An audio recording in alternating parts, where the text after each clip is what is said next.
Em 10 de dezembro de 1948 foi estabelecida pela primeira vez a Proteção Universal dos Direitos Humanos através da Declaração Universal dos Direitos Humanos, proclamada pela Assembleia Geral das Nações Unidas em Paris. Elaborada por representantes de todas as partes do mundo, a proclamação nasceu para evitar ações desumanas como as que ocorreram no Holocausto durante a Segunda Guerra Mundial. De maneira geral, a declaração diz que os direitos humanos são garantias de todos os seres humanos, independente de raça, sexo, nacionalidade, etnia, idioma, religião ou qualquer outra condição, mulheres, crianças e adolescentes, LGBTs, negros, refugiados, sofrem diariamente com ataques de violência e discriminação. Vou dar alguns dados. 75,5% das vítimas de homicídio em 2017 são pessoas negras. O crescimento de quase 31% dos homicídios de mulheres nos últimos 10 anos. Cresceu 31%. O aumento de 55% no número de denúncias de homicídios contra LGBTs. São alguns dados do Atlas da Violência de 2017, uma pesquisa do IPEA. E mais, segundo o relatório da Comissão Interamericana de Direitos Humanos, a cada 16... Guarda isso, tá? A cada 16 horas acontece uma morte por homofobia. Para discutir sobre essas questões, eu não sei se a gente vai discutir, acho que a gente vai conversar ou a gente vai se solidarizar. Eu vou conversar com uma mulher muito atuante na questão dos direitos humanos, mãe de 3 meninas, juíza do Tribunal da Justiça de São Paulo. É uma super parceira da Turma do Bem, já fez várias palestras pra gente. A família dela tem uma atuação muito importante nesse cenário. E há alguns anos ela faz parte do Projeto Fênix, que atende mulheres vítimas de violência, mas a doutora Domitila tem tido uma contribuição muito grande na orientação de como trabalhar essas questões. Além de tudo, esse ano a doutora Domitila é uma das curadoras da Virada, o nosso evento que vai acontecer na Bienal em novembro. Ô Domi, desses grupos, se a gente falar os negros, os LGBTIs, as mulheres, os refugiados, na tua experiência, quem que você vê que fica mais vulnerável? Quanto mais fatores de vulnerabilidade nós pudermos encontrar nessa pessoa, nós vamos perceber que ela tem ela está mais suscetível de sofrer uma lesão a um direito tutelado pelo Estado. Então, imagina uma mulher, ela pode estar numa situação de vulnerabilidade. Se ela for negra, ela vai sofrer mais, ela pode sofrer mais discriminação. Se ela estiver numa situação econômica mais acentuada, ela vai sofrer mais discriminação ainda. E se ela for refugiada, ela pode sofrer ainda mais discriminação. Então, ela merece cada vez mais a proteção do Estado. O direito humano não é a bola da vez. Então, ele passa a ser não importante ou não respeitado. Você acha que isso é ignorância? Ou isso tem um outro motivo? Por que nós estamos vivendo isso? Por que, no teu ponto de vista, a gente olhando para esse cenário, por que as pessoas estão dizendo não aos direitos humanos? As pessoas que dizem não aos direitos humanos talvez se sintam numa situação de superioridade. Por que o Brasil é tão, infelizmente, conhecido como o violador dos direitos humanos das mulheres?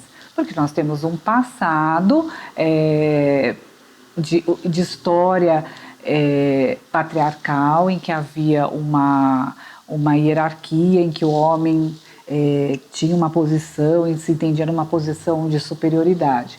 Então, talvez, atualmente, exista um grupo que se entenda numa situação bem superior e que pretenda colocar numa situação inferior esses grupos que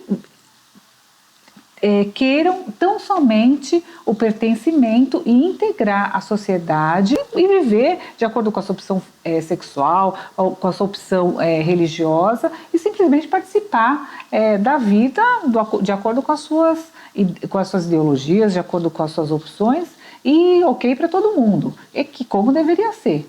Tem um outro lado que eu vejo que ele é muito acusatório sobre a situação dos presídios, dos infratores, e ali é uma queixa social de que os direitos humanos se sobrepõem ao que o crime cometido.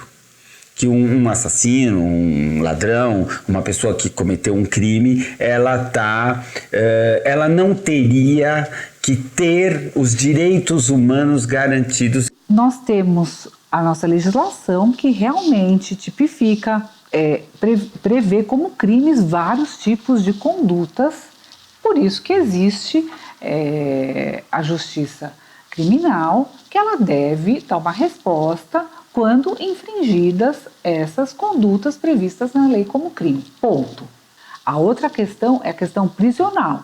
E também já trabalhei como juíza de execução criminal, inspecionando estabelecimentos prisionais, e eu acho totalmente inadequado o cumprimento da pena de uma forma desumana, sem higiene, que não atenta a esse princípio que nós estávamos conversando no começo, da dignidade da pessoa humana, o descumprimento também da possibilidade de a pessoa condenada, ao invés de cumprir uma pena privativa de liberdade, cumprir uma pena restritiva de direitos, e aí nós entramos na prestação pecuniária, que pode reverter para a turma do bem, para organizações sociais, para os refugiados, a valorização da vida humana, para a valorização da vida humana, para vários parceiros de vocês também, que isso é ressocializar. Você está vendo as nossas estruturas democráticas funcionando bem? Primeira pergunta. E segunda pergunta, se bem ou se mal, como você acha que a gente pode valorizar estas estruturas democráticas para elas não serem abaladas? Todos os poderes, eles têm alguns mecanismos de controle. Quando esses mecanismos de controle se excedem, existe uma disfunção e o impacto é na sociedade. E o problema que eu vejo é quando a sociedade não percebe esse descontrole. E não é questão de culpar um ou culpar o outro, não é isso. O que eu espero realmente é que os três poderes se respeitem. O que eu espero da população é que a população fique atenta ao que está acontecendo e que saiba entender que cada um tem o seu papel e que para as situações existem vários remédios previstos na Constituição, previstos na lei, e que o importante é acionar o que nós temos nas nossas legislações ordinárias, nas nossas legislações especiais, e também usar o que nós temos nos tratados internacionais que nós assinamos. Domi, você acredita que a gente vai ver uma cultura de paz? O Brasil vai ter, a gente consegue isso? Consegue. A gente vê, sim, cultura de paz. Eu acho que o desenvolvimento de ações sociais gigantescas, porque tem coisas incríveis. Essa movimentação em prol de legislações voltadas ao reconhecimento de direitos de vulneráveis, falar sobre equidade de gênero, cultura de paz, o caminhar pela cultura de paz. É tão simples de entender. Por que as pessoas não conseguem entender que dá pra gente viver sobre uma cartilha, e sobre essa cartilha é a regra que a gente tem que seguir, com essa sabedoria, com essa plenitude da sabedoria, fazer a coisa andar. Domi, eu vou pedir pra gente continuar, porque esse assunto ele se estende e eu tenho mais coisa. Se eu ficar num programa só, nós vamos ficar com 1 hora no YouTube. Então eu queria fazer de 2 e a gente ir para um segundo e a gente... Vamos lá. Tudo bem? Tudo bem. Eu tenho um outro caminho para a gente conversar. Obrigado, Domi. Vamos continuar. Vamos.